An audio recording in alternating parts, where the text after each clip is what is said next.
నమస్కారం ఘంటారావానికి స్వాగతం. ముందుగా ప్రధాన అంశాలు. విద్యార్థులు బోధనా సిబ్బందికి ఫేషియల్ రికగ్నిషన్ తప్పనిసరి. విద్యా బోధనలో నాణ్యతా ప్రమాణాలు పెంచాలన్న సీఎం రేవంత్ రెడ్డి.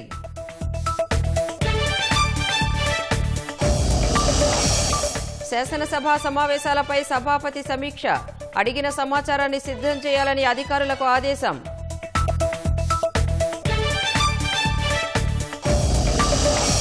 యూరియా కోసం అవస్థలు పడుతున్న రైతులకు శుభవార్త. 2 రోజుల్లో 21,325 మెట్రిక్ టన్నులు వస్తోందన్న తుమ్మల.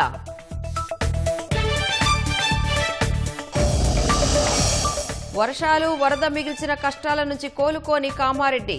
ఇళ్లలో పేరుకుపోయిన బురద, పాడైన వస్తువులు చూసి బోరుమంటున్న ప్రజలు. కిలా వరంగల్ తహసీల్దార్ బండి నాగేశ్వరరావు అరెస్ట్. ఆదాయానికి మించి ఆస్తులు ఉన్నట్లు గుర్తించిన ఏసీబీ.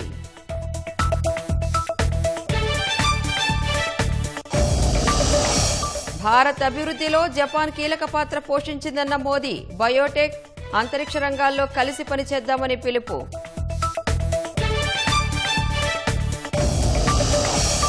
వచ్చే ఏడాది ప్రథమార్థంలో జియో ఐపీఓ.